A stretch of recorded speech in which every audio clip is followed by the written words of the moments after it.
विशाल tractor JCB धोना, tractor washing JCB. Nagarjuna Sagar में नंदा करके एक आदमी था। वह एक नंबर का आलसी था। कुछ काम किए बिना हमेशा सोता रहता था। एक दिन उनका पिता नायक उसको उठाया और ऐसा बोला, अरे तुम ऐसा कुछ काम किए बिना सोता रहा तो खाने के लिए पैसे कहाँ से आएंगे रे? उठो उठो, हमारे जेसीबी को लेकर पूरा दिन काम करो। एक दिन के लिए 3,000 रुपए मिलते हैं। अगर हर रोज काम किया तो महीने में 1 लाख तक मिल सकता है।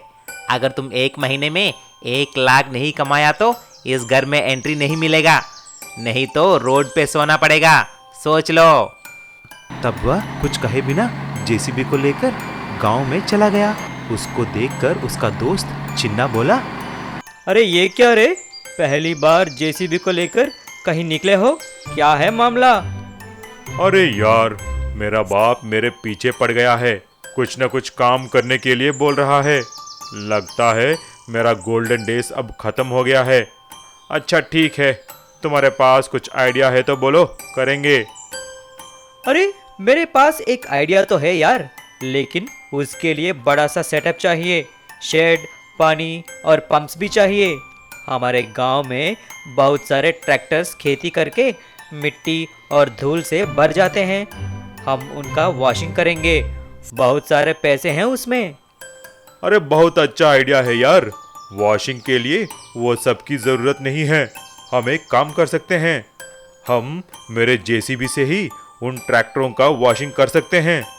ऐसा सोचकर सारे गांव में ऐलान करते हैं। अरे सुनो गांव वालों, हम बहुत ही कम दाम में मिट्टी से भरा हुआ ट्रैक्टर्स का वॉशिंग कर सकते हैं। बिल्कुल नया बना देते हैं। आओ आओ, जल्दी अपने ट्रैक्टर को तालाब के किनारे लेके आओ। ऐसा बोलने पर सारे लोग अपने अपने ट्रैक्टर्स को तालाब के किनारे लेके आते हैं। नंदा और चिन्ना भी जेसीबी को तालाब के यहाँ लेकर उसमें उतारते हैं। तभी चिन्ना जेसीबी के बकेट को पानी के अंदर डालकर उसे ऊपर उठाकर ट्रैक्टरों के ऊपर पानी डालने लगा। तभी ट्रैक्टर एकदम क्लीन हो जाने लगे, बिल्कुल नए जैसे हो गए। उन्हें देखकर ट्रैक्टर की लाइन लग जाती है। ऐसा वॉशिंग करके उन्हें बहुत सारे पैसे मिले। चिन्ना भाई देखो, तुम्हारा आइडिया तो जादू कर दी। देखो कितने पैसे मिले हैं हमको। चलो चलो जाकर पार्टी करते हैं, ऐश करते हैं, चलो। नंदा और चिन्ना जेसीबी को पानी में ही छोड़कर जाकर दारू पीने लगे और जेसीबी को भूल गए। थोड़े देर के बाद नंदा के पापा नायक आकर देखा तो जेसीबी पानी में डूब गई थी, बिल्कुल खराब हो गई थी। गुस्से में नंदा और चिन्ना के पास आया और उन दोनों को बहुत पीटा। नालायकों, काम करने के लिए बोला तो मेरा जेसीबी ही डुबा दिया। अभी फिर मेरे घर नहीं आना, चले जाओ। ऐसा बोलकर नायक नंदा को घर से निकाल देता है और एक नया जेसीबी खरीदकर अपना काम करने लगता है। राम कुमार कमला नगर में अपने परिवार के साथ रहता था। वो बहुत अच्छे गोलगप्पे बनाया करता था। कमला नगर के बाजार में उसकी गोलगप्पे की दुकान थी। उसका काम बहुत अच्छा चल रहा था और सभी लोग उसके गोलगप्पों की बहुत तारीफ करते थे। अरे गोलगप्पे वाले भैया, कल मेरे घर में पार्टी है। 50 लोगों का ऑर्डर दे रही हूँ। कल बहुत अच्छी पानी पूरी खिलानी होगी आपको। आप बिल्कुल फिक्र न करें बहन जी, मैं बिल्कुल ऐसे ही गोलगप्पे बनाऊंगा। राम कुमार अपने परिवार के साथ एक खुशहाल जिंदगी जी रहा था, लेकिन अचानक समय ने करवट बदली और कोरोना महामारी के कारण सभी बाजार बंद हो गए। राम कुमार को भी अपनी दुकान बंद करनी पड़ी और वो अपने परिवार के साथ घर में ही बैठकर रह गया। लेकिन वक्त ने फिर करवट बदली। बाजार तो खुल गए, राम कुमार ने अपनी दुकान भी खोल ली, लेकिन अब उसका गोलगप्पे का काम बहुत कम हो गया। उसका गुजारा बहुत मुश्किल से चलता था। लोगों ने गोलगप्पे खाने बंद कर दिए। अरे क्या बात है बहन जी, आज आप गोलगप्पे नहीं खा रही हैं? क्या करें भैया, मन तो बहुत करता है, लेकिन इस कोरोना महामारी के कारण अब गोलगप्पे खाना मुश्किल हो गया है। लोग साफ सफाई और इन्फेक्शन फैलने के डर के मारे गोलगप्पे नहीं खा रहे थे। राम कुमार रोज परेशान होकर घर वापस आता था तो उसकी पत्नी ने पूछा, बात क्या है? आप परेशान क्यों हैं? क्या बताऊं कमला, लोगों ने गोलगप्पे खाने बंद कर दिए हैं। अब बताओ, मैं अगर हाथ से गोलगप्पे ना बनाऊं तो कैसे बनाऊं? राम कुमार और उसकी पत्नी की बात उनका बेटा चिंटू सुन लेता है, जो कि एक कॉलेज में पढ़ता था। उसने अपने पिता से कहा, पापा आप घबराइए मत, आजकल ऑनलाइन मैंने बहुत अच्छी अच्छी मशीनें बनानी सीखी हैं। देखना, मैं पानी पूरी की भी एक मशीन बनाऊंगा। और चिंटू पानी पूरी की मशीन बनाने में जुट गया। एक रात जब वो सोया हुआ था, तभी एक देवी उसके सपने में आई और देवी ने सपने में चिंटू को पानी पूरी की मशीन बनाने की तरकीब बताई।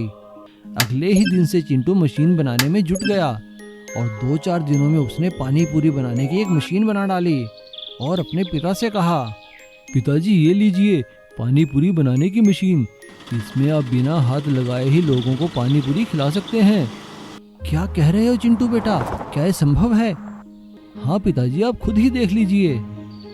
राम कुमार पानी पूरी की मशीन देखकर हैरान हो गया और अगले ही दिन से उसने वो मशीन अपनी दुकान में लगा ली। आइए आइए गोलगप्पे खाइए, बिना हाथ लगाए सैनिटाइज की हुई मशीन से गोलगप्पे खाइए।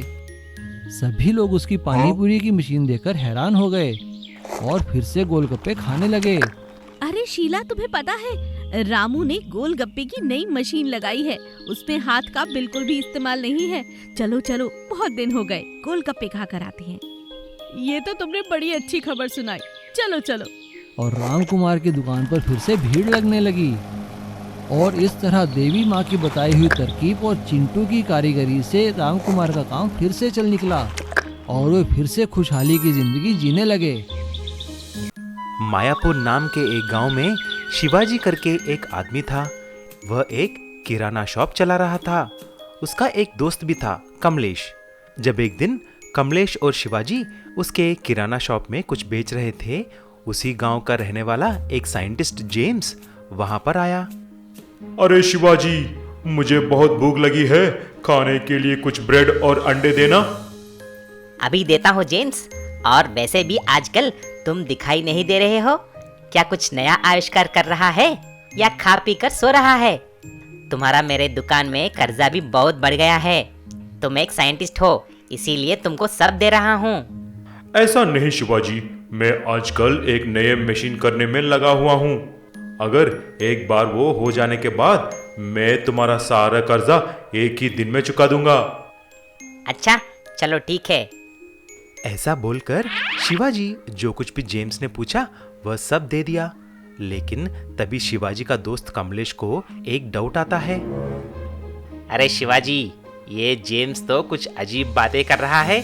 क्या तुम्हारा कर्जा एक ही दिन में चुका देगा? मुझे कुछ दाल में काला लग रहा है। चलो रात को उसके घर जाकर देखेंगे आखिर उसका मशीन क्या है। जब कमलेश और शिवाजी दोनों रात को धीरे धीरे से उसके घर के खिड़की में से देखा, दोनों परेशान हो जाते हैं। वहां पर जेम्स एक मशीन को ऑन किया तो उसमें से लगातार बहुत सारे नोटों के बंडल आकर गिरने लगे। वह बिल्कुल जादुई मशीन थी। तभी कमलेश ने बोला, भाई शिवाजी, ये हमारे लिए एक जादुई मौका है। हम आज रात को ही इस मशीन को उठाकर ले जाएंगे। हम अमीर करोड़पति बन जाएंगे। ऐसा सोचकर दोनों उसी रात को उस मशीन को शिवाजी के घर लेके जाते हैं। उसके बाद मशीन को ऑन करते हैं। तब ढेर सारे नए नोटों के बंडल आने लगते हैं। दोनों बहुत खुश हो जाते हैं। अगले ही दिन दोनों कार के शोरूम में जाकर पूरे 2000 के नोटों के बंडल देकर एक एक महंगी कार खरीद के लेके आते हैं। अगले दिन जेम्स और सारे गांव के लोग इनका कार देखकर दंग रह जाते हैं। क्यों रे शिवाजी और कमलेश, कल तक तो साइकिल भी नहीं थी आपके पास, फिर आज से अचानक ये कार कैसा, वो भी बहुत महंगे वाला? अरे ये सब मेहनत की कमाई है।